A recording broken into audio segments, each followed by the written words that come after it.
Bonjour, c'est David de chez Mobo.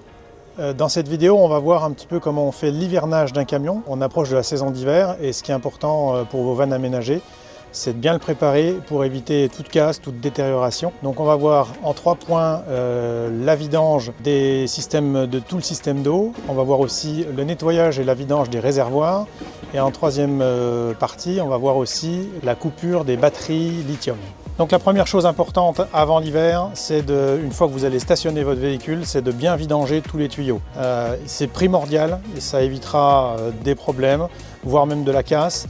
Donc c'est très important de bien vidanger tous les tuyaux et d'enlever la pression dans tous les tuyaux. Donc pour ce faire, c'est assez facile. En fonction des installations qu'on a fait, il y a 2 solutions possibles. Soit on passe directement par l'arrière. Si vous en êtes équipé, on a un système de vannes de vidange. Il y a une vanne pour l'eau chaude et une vanne pour l'eau froide. Donc on peut directement ouvrir les vannes et en ouvrant les robinets et toutes les douchettes, vous allez avoir un vide d'air qui va se faire dans les tuyaux et du coup la vidange va s'opérer. Sinon, on va partir de la pompe et on va injecter de l'air, c'est-à-dire qu'on va faire fonctionner la pompe à vide.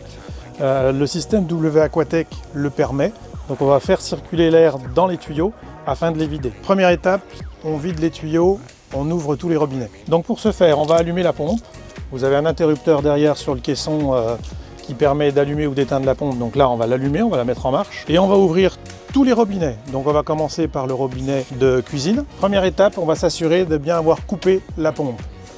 Il ne faut pas que la pompe soit en marche pour vider les tuyaux. Donc ensuite, on va aller ouvrir tous les robinets. On va commencer par la cuisine. Vous ouvrez les robinets de la cuisine. Vous ouvrez aussi le robinet de la douchette et la douche si vous en êtes équipé. Donc, pour ça, c'est très simple. Comme si vous preniez une douche, on va en fait, par cette opération, enlever la pression. Et donc, on va s'assurer de bien vider le tuyau. Il n'y a plus de pression, il n'y a plus rien. Donc là, la partie douchette, elle est vidangée. On peut fermer la vanne ou on la laisse ouverte. Le mieux, c'est même de la laisser ouverte.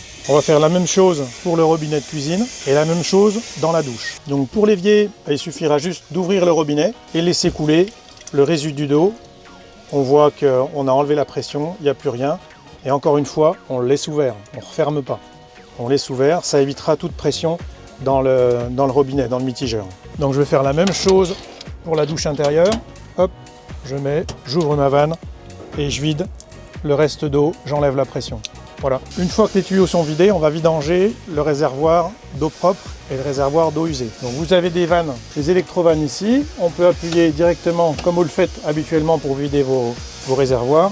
Là, on vide tout, l'intégralité des réservoirs. Idéalement, le réservoir d'eau usée, vous pouvez l'ouvrir aussi. Il y a une trappe en dessous, vous pouvez l'ouvrir et vous le laissez ouvert tout l'hiver. Ça évitera une stagnation d'eau parce qu'on n'arrivera jamais à tout vider quand on fera la vidange.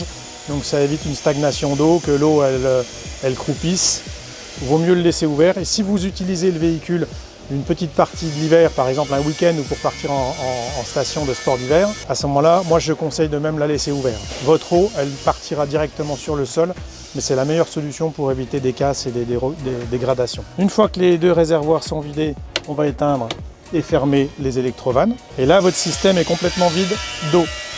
Si vous voulez être sûr, c'est ce que je disais tout à l'heure maintenant, si vous voulez être sûr et certain de pouvoir vider vos tuyaux complètement, à ce moment-là, quand on n'a plus d'eau dans le réservoir d'eau propre, on peut activer la pompe et la faire tourner à vide.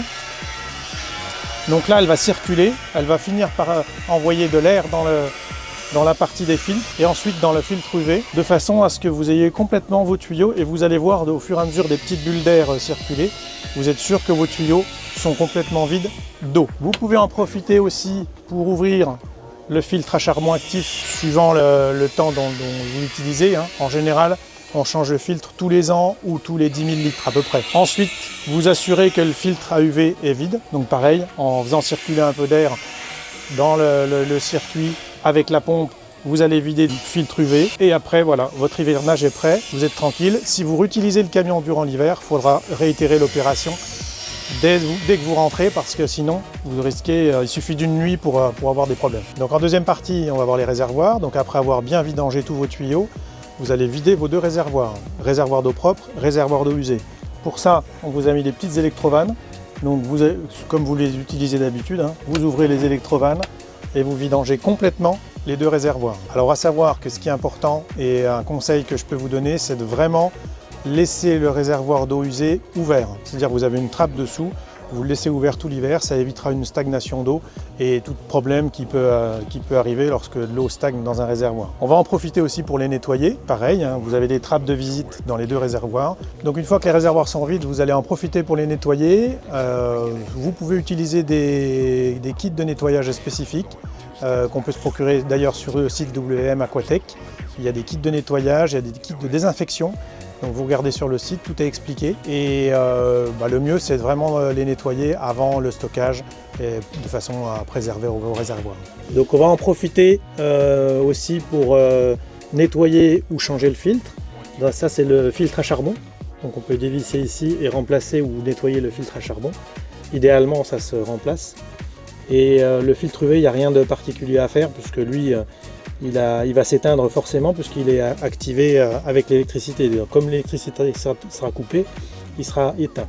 Donc dans la partie nettoyage aussi, en général, en amont de la pompe, on a un petit filtre qui se situe juste avant. Vous pouvez en profiter pour le dévisser et le rincer un petit coup. Troisième partie, le stockage des batteries. Donc là, il y a plusieurs solutions pour stocker vos batteries. La première chose à savoir, c'est qu'il faut éviter la décharge complète d'une batterie. Ça, c'est vraiment la chose la plus importante à savoir, parce qu'après, à l'utilisation dès le printemps, quand vous allez vouloir utiliser votre camion, si les batteries ont été trop vidées, elles vont se mettre en sécurité et ça va causer des problèmes. Et on en parlera à la fin de cette partie. Donc pour ce faire, la première solution, c'est de mettre en charge vos batteries jusqu'à au moins 80% minimum. Et ensuite, une fois qu'elles seront en charge, et simplement une fois qu'elles seront en charge, on va couper les batteries. Donc vous avez, suivant les systèmes, donc que ce soit pour Victron ou pour Mastervolt, vous avez des coupes-batteries. Sur Victron, les coupes-batteries en général, ils sont à l'arrière du caisson. C'est des gros coupes-batteries rouges. Sur Mastervolt, ils sont intégrés à la batterie. Donc on verra, je vais vous montrer comment on les active. Cette solution permet de stocker le véhicule. Par contre, il n'y a plus du tout d'utilisation électrique dedans. C'est-à-dire le chauffage ne marche plus, rien ne marchera. Le chauffage ne marchera plus. Si vous avez besoin d'éclairage dedans, ça ne fonctionnera plus non plus. Donc ça, c'est la première solution. Une autre solution pour stocker vos batteries, c'est de le laisser brancher. Alors ça, il y a deux possibilités. Soit vous la branchez directement avec la prise 220 qui a été fournie. Vous branchez le camion directement dessus et les batteries vont rester en charge. Ça peut avoir une incidence. Ça va vider et recharger vos batteries. C'est pas forcément bien. Le conseil que je vous donne, moi, et chez Mobo, c'est comme ça qu'on fait quand on stocke nos véhicules. On se procure un maintien de charge et vous branchez le maintien de charge directement sur les pôles de votre batterie. Le maintien de charge, il a pour effet, justement, comme son nom l'indique, de maintenir la charge de la batterie. C'est-à-dire qu'il ne va pas décharger la batterie, il va juste la stabiliser. Ça, c'est l'idéal. Pour un stockage de véhicules à long terme, c'est vraiment l'idéal. Vous pouvez même l'utiliser aussi pour maintenir la charge de votre véhicule. Pas des batteries auxiliaires, mais aussi de la batterie du véhicule. Donc c'est très simple, le maintien de charge, c'est comme je vous disais, le plus, le moins sur la batterie ou les batteries, en fonction du nombre de batteries qu'on a. Et ça, c'est la meilleure des solutions pour le stockage des batteries. Donc sur Mastervolt, on va couper les batteries avec le bouton jaune qui est là. Il suffit simplement de le pivoter et clac, on a entendu le petit déclic. Là, ça veut dire que la batterie est coupée. Donc cette solution permet carrément de couper les batteries du véhicule. Pour le réarmer, quand vous allez réutiliser le camion, c'est l'inverse. On retourne le bouton dans l'autre sens et on appuie dans le bouton jaune. C'est reparti, on a réarmé les batteries. Donc pour les vannes équipées d'un système Victron, on a équipé les caissons de coupe-batterie comme ça. Vous avez un ou deux coupe-batterie à l'arrière. Il suffit juste de le fermer. Et vos batteries sont désactivées. Donc une fois que vous allez réutiliser votre camion au printemps, vos batteries, si elles ont bien été stockées, elles n'auront pas descendu en charge, donc le simple rallumage va fonctionner. Si toutefois vous avez oublié ou vous avez mal fait l'hivernage et que les batteries sont vides, il y a deux solutions possibles. La première, c'est de faire une charge lente. Donc pareil, avec un maintien de charge, on va brancher les batteries sur les deux pôles de la batterie et on va les laisser charger très lentement, à 2 ou 5 ampères maximum. Donc il faut bien prendre des maintiens de charge très lents. Vous allez laisser une nuit ou deux et après seulement, une fois qu'elles ont repris une vingtaine de pourcents de stockage, vous allez pouvoir rebrancher votre système pour charger le véhicule complet. Donc après ça, c'est tout simple, il suffit de rebrancher le câble fourni avec le véhicule sur le secteur. vous chargez complètement votre parc batterie et vous êtes prêt à repartir pour de nouvelles aventures. Donc voilà, votre Sprinter Mobo est prêt pour l'hivernage. Dès le printemps, voilà, il suffira simplement de remettre de l'eau, de rincer les tuyaux, de réarmer vos batteries et vous êtes reparti pour de nouvelles aventures. Merci à tous, à bientôt.